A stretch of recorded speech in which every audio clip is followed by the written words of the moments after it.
Good morning. It's my privilege and honor to introduce Carlos Monje Jr. To our audience today.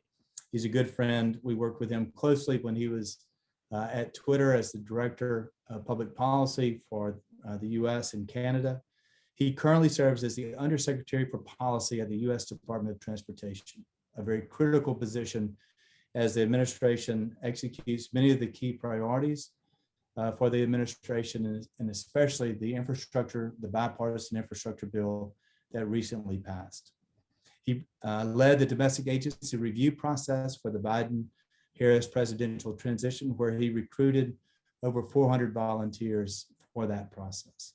He trained and deployed and worked with them as they looked at a bottom-up review of all the federal government and their agencies and functions. As I mentioned earlier, he served as Twitter's Director of Policy and Philanthropy for the U.S. and Canada. Before joining the company, Monje led the agency review for the Clinton-Kaine transition team, and he previously served as the Acting Secretary for Transportation Policy for the U.S. Department of Transportation. So this is his second time to go around at the Department of Transportation. So he is a wise and seasoned veteran. He, during the time in the previous administration, he oversaw the implementation of surface transportation programs, the Tiger Discretionary Grant Program, and efforts to promote equity and economic development.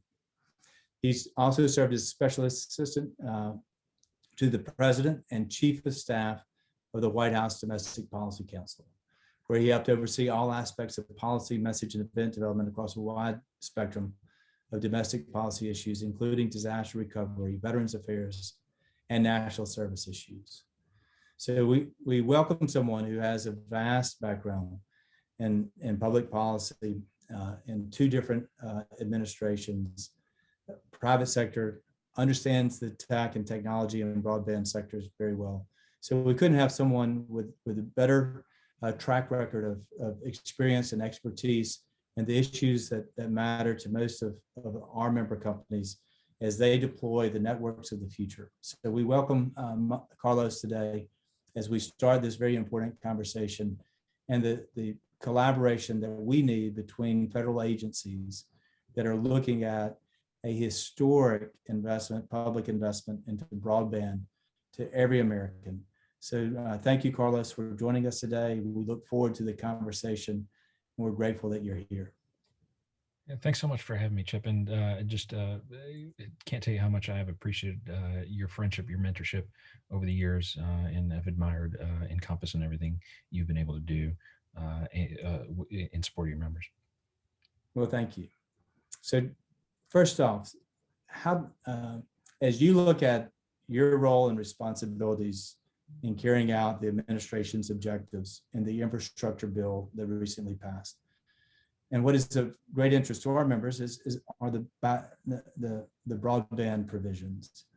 Where does the Department of Transportation, what responsibility do you see, or how can you help work with NTIA, the Commerce Department, the FCC, the other federal agencies to achieve universal broadband deployment as quickly as possible, and those interagency collaboration, cooperative efforts? And then how do you also bring together the railroad industry, the transportation industry, Federal Highway Administration, the Federal Railroad Administration, to help us remove barriers and speed deployment for this historic investment that we have in broadband infrastructure?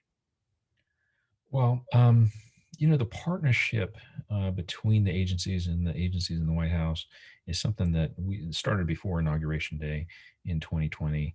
And we had the luxury of, staffing up relatively quickly the Department of Transportation. And so from the time when, Secretaries Raimondo and Granholm and Buttigieg really were, the dynamic trio, I guess, along with others, of going around and pitching the value of what would eventually become the bipartisan infrastructure law. And there were a lot of twists and turns, but, just as we were trying to build up enthusiasm for the tremendous need to invest in our nation's roads and in our bridges and our transit networks, the broadband elements were very popular and very needed, and I think also very apparent in the pandemic, that the lack of it was holding back the economy and a significant equity issue.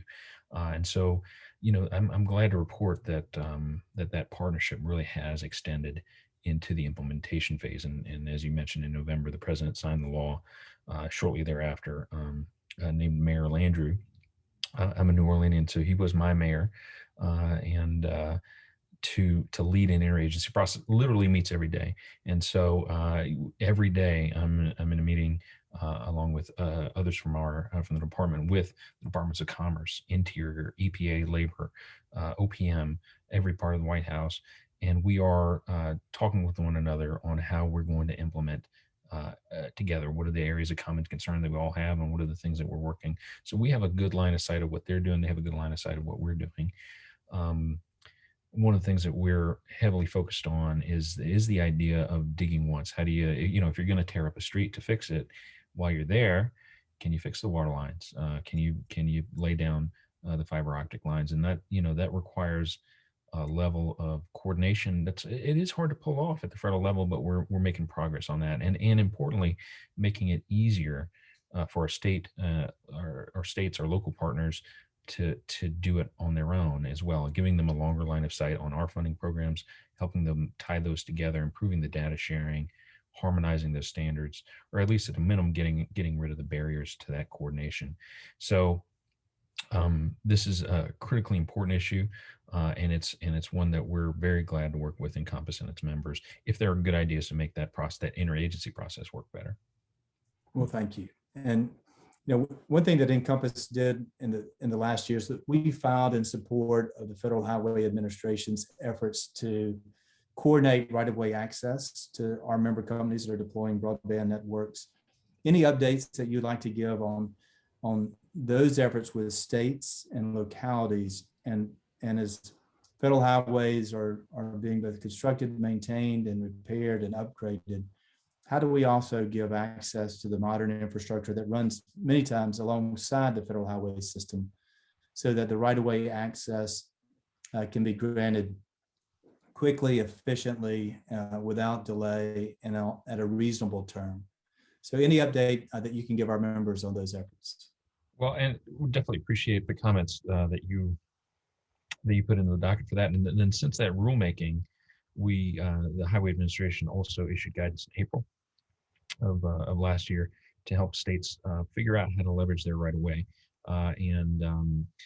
There's all sorts of public goods that could be happening there. Climate change issues, whether it's energy transmission or solar generation, wind generation, equitable communications access is a key part of that.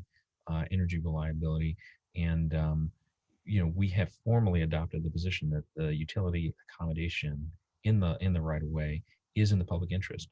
And obviously, you don't want to do anything that impacts highway safety or traffic flow, but there's a lot of ways to get around that. And I think it's important to kind of have a common sense approach, especially when there's so much of that public good to be had. And we are continuing to work with our state Department of Transportation. Those are the ones that really own that right of way, that have that implement our money and have that control to consider those flexibilities, especially as they're implementing a whole bunch of new programs in the bipartisan infrastructure law. So we're very bullish on the opportunities here, and also see it as an important source of revenue for states in terms of energy transmission, energy generation, and broadband deployment. And as I mentioned earlier, this is a critical priority of the president's, and we, as much as we were saying, 500,000 electric vehicle chargers. Secretary Buttigieg was out there. Everybody who was out there talking about the need to get broadband to every American. As we think about the digital age, and we're moving to an economy where everything will be network dependent, network connected. So whether it is Internet of Things, advanced manufacturing, all of our transportation, UAVs, all of those will depend on our wired and wireless advanced networks for broadband capability. And so the interstate highway system, federal highway system. We think of all the commerce that flows over that. Now, alongside that network of infrastructure, we have our broadband networks that really will drive the future, no pun intended.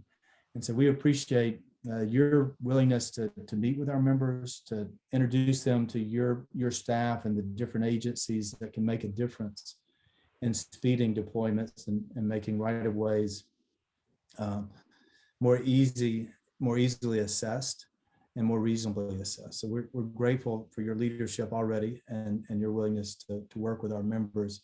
One of the areas that we hear quite often from our member companies is the, the challenges in dealing with railroad access and railroad crossings and right-of-way. Any thoughts on how we can work with the Federal Railroad Administration and the Department of Transportation, and with the industries that you represent, the constituents of the Department of Transportation, and the broadband industry, whether it's fiber or wireless, or the new networks being deployed. How can we bring everyone together and work together, and especially with all this funding coming, give everyone hopefully positive incentives to achieve a faster deployment of broadband? This is an issue I've heard a lot from, not just from your members, but especially from them. It is, it is important. It is a barrier to deployment, and I think it's a special space for us because we're not a regulator when it comes to these issues. What our rail administration is focused on is safety. We are a safety regulator, and we also fund infrastructure improvements, really economic regulation at the national level. Comes from the Surface Transportation Board, which is independent, and regulators who can arbitrate these kind of disputes between railroads and utilities or more at the state level. That being said, there's a lot there. We are committed to helping to identify the solutions and helping bring people together to make sure that in a way that works for the railroad interest, also makes the highest and best use of that real estate asset. And we also hear from the railroads. We're in the middle of a supply chain challenge, and I'm sure all of your members are facing one way or another, and the anxiety that the railroads face about construction activities. But often what we're talking about here is a quick line under a grade crossing, or things that can be done safely, efficiently. But we're always happy to engage with stakeholders. We've through the supply chain work found ourselves working in places where we have not traditionally been, and by necessity have been able to strengthen our relationships with Surface Transportation Board, with the Federal Maritime Commission when it comes to shipping issues, and certainly with the bill implementation with NTIA. Certainly, there's an opportunity to do more. As recently, people may have watched in the news as the Department of Transportation, FAA, and our wireless industry tried to resolve issues around airports and aviation and safety. Many of those same issues, apply in other parts to the Department of Transportation. Any thoughts on the interagency coordination between NTIA, and we'll have participants in our policy summit from Commerce Department later today. We have the new chairwoman of the FCC, Jessica Rosenwortzel, Commissioner Carr, Commissioner Samington. So how do anything that you might see on the relationship building and cooperation between the FCC, NTIA, and the Department of Transportation, or any insight of how we can work together with all of those three key agencies that are very important to our industry? I think what the last few months have taught us is that it is really important to have those relationships and those processes. And I think things are getting better when it comes to the rollout of the C-band 5G and its coexistence with safety in the national airspace system. I've gotten to know the FCC folks and the NTIA folks in a way I never would have otherwise, and the ongoing and really positive collaboration between us and the wireless companies the participation of FCC, NTIA, their willingness to work with us to provide the needed data, really, and the data meaning where are these towers going, what is the power levels, has allowed us really to effectively carry out our mission and chart a path forward that maintains that safety while minimizing the flight disruptions. FAA's priority is always going to be safety, and regardless of who bought what spectrum or anything like that, we have the authority and the responsibility to keep the flying public safe, and that's going to always guide our work. But it really has been, I think, incredibly encouraging to see where the cooperation with the FCC, with the wireless companies, the aviation industry has yielded results. And we've been able to bring 90% of the planned deployments of the AT&T and especially the Verizon towers have been able to go forward as planned. Most of the airports are online. More than 90% of airplanes are able to land in bad weather conditions.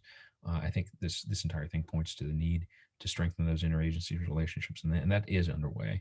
But I think you need to have us at the table. You need to have other interagency players at the table, and particularly the Pentagon. But there are any number of agencies, including within the Commerce Department, that are utilizers of spectrum. And I think if you have that trust, if you have that long distance look ahead of what's coming, of where the strategy is, and an agreement of what data is needed, what evidence is needed, how you're going to model, there's a way to resolve these issues in a way that allows us to march very confidently into a future where we are utilizing the spectrum and deploying 5G and other technologies and maintaining the safety of the incumbent users of that spectrum. It kind of, as we talk on this subject, and the country really focused on this challenge, so that as we deploy our advanced networks, when there is competing interests or competing uses, whether it's aviation or rail or transportation, that coordination, communication, and relationships really will be critical to the successful and safe rollout of a lot of the infrastructure investment that is coming across all of those sectors. As we look forward on the broadband deployment side, the FCC has been given the responsibility of creating maps of where we have broadband at the high speeds that every American, every community, small business, and individual needs. And so as they do those maps, I hope that the Department of Transportation can be helpful in providing whatever data you have so that we do have accurate maps. And I would imagine that the rail and highway departments across all the state highway departments, as well as the Federal Highway Administration, could have very helpful data for us. And that type of sharing of data could give us the best maps for the most accurate investment and deployments of networks. And so I hope that is one area where you can cooperate. The other area, it's been amazing to me how I was last at the department 5 years ago, just how far we've come just since then in terms of our ability as a department. We host data.gov. I believe that we had the first chief data officer.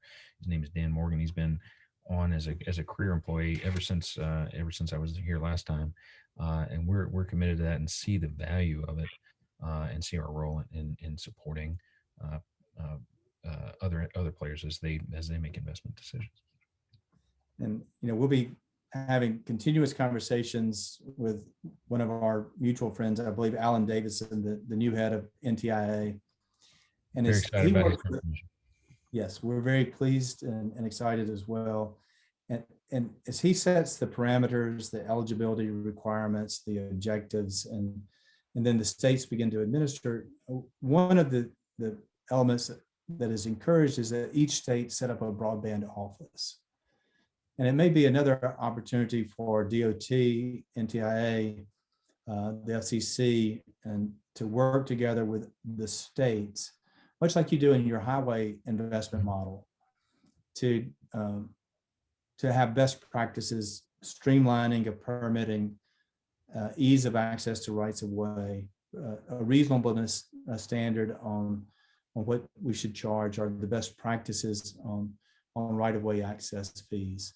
So I look forward to working with you, Carlos, and all of your agencies of jurisdiction that have responsibility, whether it's the Federal Highway Administration, the Department of Transportation, or FAA, to make sure that our industry deploys quickly and safely, and that all of the economic and equity and opportunity benefits that will flow from this. It really is a huge historic opportunity for the broadband deployment, much like when our nation committed to deploy electricity to every home and every place and every business. So we're grateful that one, you've had an open door with us, that our industry as well as the transportation industries that you oversee. And we look forward to having a very collaborative team-based approach with you and your staff in the days and months and years ahead as we try to execute and deploy this historic bipartisan act and the funding that comes with it. Yes, sir. Absolutely. And I thank you for all your time today to be with us and to tape it. And we look forward to meeting and continuing our conversations that we have had with you, with our industry, and hopefully with the railroad industry and the other parts of transportation that are critical to seeing broadband deployed everywhere. Thank you, Chip. I hope the rest of the conference goes well. And to the LSU Tigers, I hope the new coach adapts soon, and the Ole Miss Rebels and the LSU Tigers are always great rivals, but always friendly regional That's right. colleagues on all things. That's right. We are rivals until we get to the bowl games, and then we root for the SEC. I'm very excited about Coach Kelly. All right, Carlos. Thank you very much. Thank you.